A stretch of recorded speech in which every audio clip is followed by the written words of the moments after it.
what we thought. Yeah. The God who says, I know your thoughts from afar off, and you come in the house thinking that you are worthy to be here when God already knows everything you done thought. And hey, let's go ahead and be for real about some of the people you come to hang out with. God knows the very essence of our thinking capacity. And catch this. He still lets us keep our right mind. God is light. Man walks in darkness. Jesus had no darkness. God exercises vengeance. Man becomes angry. Jesus forgives and intercedes. Yes. How is it? That's why I love that. Even from the Urban Dictionary, they said the friend loves at all times. They got enough sense to know that a real friend loves you on good days and bad days. Loves you when you're acting foolish. Loves you when you're doing all right. Loves you when you done messed up. And loves you when you got everything going right. Touch Lord. Our situation here, we don't want to love people when they messed up. We want to kick them to the curb and say, enough with you. You know better. You should have been better. But come on here. God says, look, I done gave you chance after chance after chance. I gave you a chance when they didn't even know what you was doing. I gave you a chance when they didn't even see what you're doing. I gave you a chance when they didn't hear about your stuff. I was covering you all along, and now you want to kick somebody else to the curb? Why don't you give them another chance? Oh, God. God seeks worshipers. Man acts out of pride. Jesus came and he looked for no reputation. God is everlasting. Man has physical and spiritual death. Jesus is alive forevermore. He said, if you believe in my son, he says, you shall have everlasting life. God is too glorious to behold. Man is vain. Yep. Jesus, they say, had no beauty that you would even desire. Just a regular fella with irregular attitude. Always loving. Always caring. Always wanting to lift up whoever he came in contact with. We get a little something and we already puffed up. Come on. Don't even realize it's already somebody else. I love the song that Bishop Martin sings. He says, shucks, somebody's got more than me. Right. But any way I look at it, he's worthy to be praised. Yes. Simply because what he's already given me, I can't thank him enough. Yes. And when I think of every time he gives me another chance, when I think of he could have let me close my eyes for the last time. Death had a right. Grave had a right. Even Satan had a right.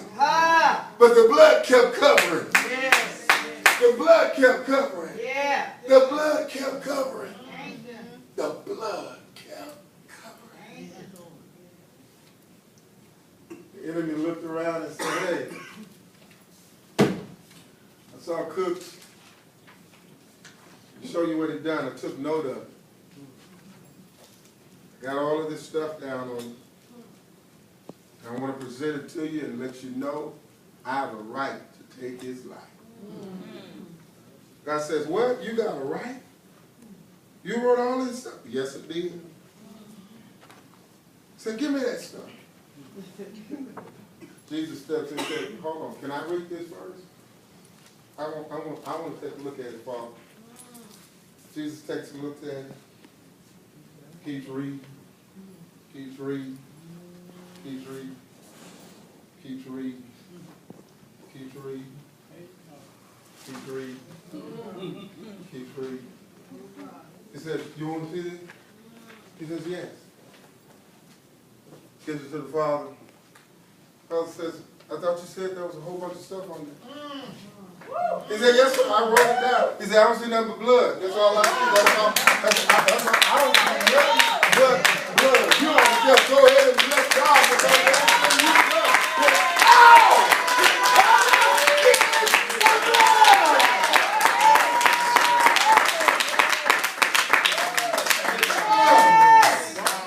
Everything covered in the blood. So if it's covered for me, guess what? It's covered for you. So let me go get you out of your old group and bring you where you're going to be covered. Because out there you're uncovered. But in here, you get another chance. Somebody give God a hand clap.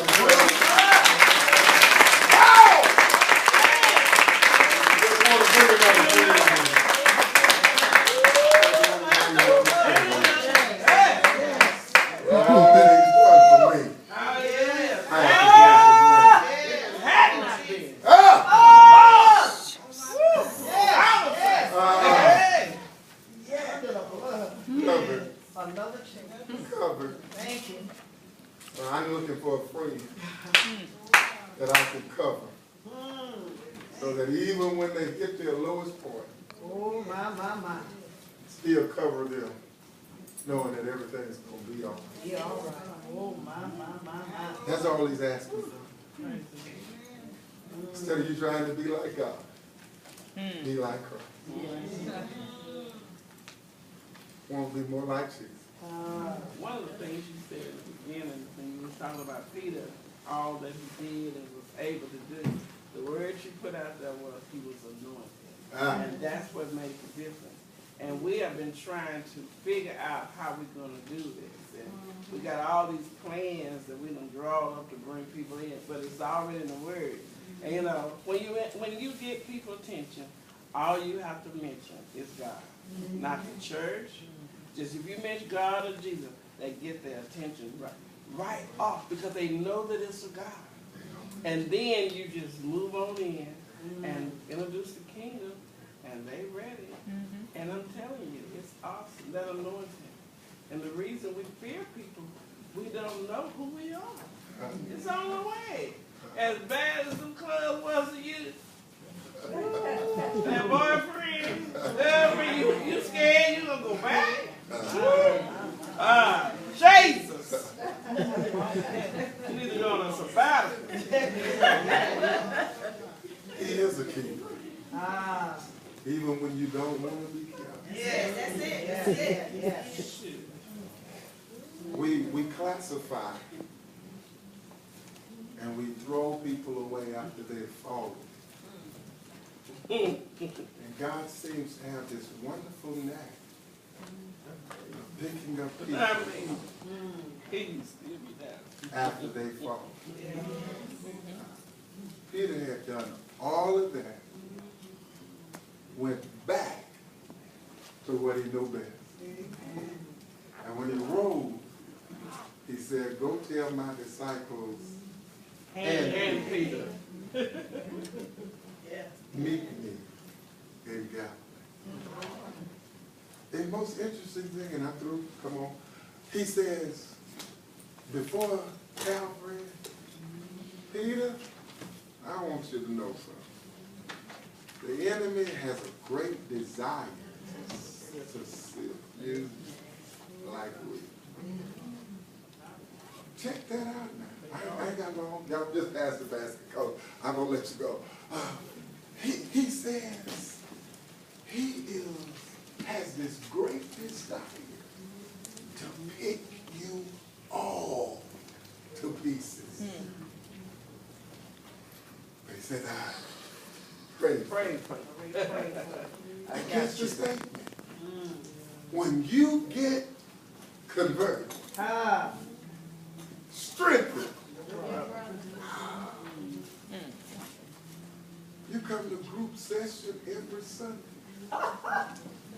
so you can get strong enough To go strengthen My. your brother.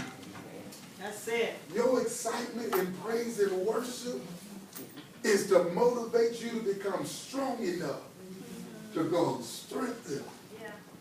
Your energy that's being put back inside of you through laying on of hands, through altar call, through altar prayer, is so that you become strong enough to go back and strengthen your brother. When you get converted. That's why the seat next to you, you have a responsibility to fill. Because you ought to be strong enough now to go strengthen your brother. And to the